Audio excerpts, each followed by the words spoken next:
When you're working with circular knitting machines, some projects make sense to do a double knit, like this beanie right here. It's 2 layers folded in half, and it's a little bit bulkier and super warm. Some other projects, you may not want to have that much bulk, like this example here. The top portion of the hat is actually a single layer knit, and then the bottom portion is a double brim. And that's what I'm going to show you how to do today. So let's go ahead and make a double brim using our Addi 22 circular knitting machine. You can also use the same technique for most circular knitting machines. A couple of tools that are going to come in really handy for this particular technique is something like this, and then also a stitch marker. And we are going to begin this project with waste yarn. After you cast on with waste yarn, you're ready to add your working yarn. So place your yarn in your yarn guide and begin to knit. The type of project you're working on will determine how many initial rows you use for the brim. I typically do 20, and that's whether it's a small project or larger project. And what that gives us is 10 rows actually per side, because we're going to fold it in half. So if you want a thicker brim, you can absolutely knit more rows, but we're going to do 20 rows to begin. And after you go around at least twice, I do recommend using a stitch marker just to mark the first loop. The reason for that is because we want to make sure that we are lining up the first loop with the pin when we complete this project. So take your stitch marker and just put it onto the loop, and that will help us out when we're done knitting all of our rows.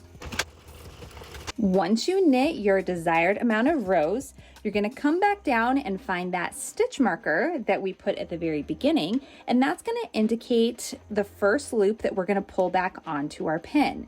So this is why using a stitch marker or some sort of indicator will help you out significantly. So we're going to take this first loop right here. In fact, we can actually remove our stitch marker now. And we're going to pull it on to the first pin. You'll see here with our waste yarn, here's our next loop that we're going to gather. So we're going to crank our handle, and we're going to pick up this loop, the second loop, and we're going to put it on the second pin. And then we're going to continue to do this as we go all the way around. Now you can see the brim has already started to form. We've gone around one time. Now, totally personal preference what your next step is. If you're going to change colors, I would actually recommend that you go around one more time with the same working yarn. That will just help alleviate any issues that you're going to have with the yarn joints. Also, I'll show you a reason why you might want to do that. This sample right here, you can see I did not go around an extra row, and you can see that contrasting color coming through.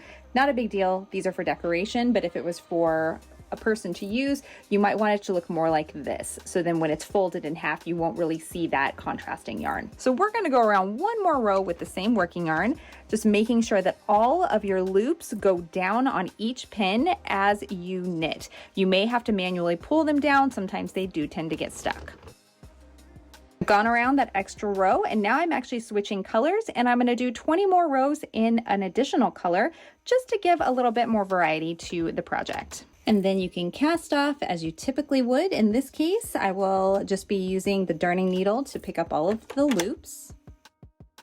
Once your project is off the machine, let's turn it inside out. And again, if you did a color change, make sure that you tighten that up. All right, and then you'll remove your waste yarn. Then you can hide any of your tails between the layers of your double brim. And that's how you do a double brim with a circular knitting machine.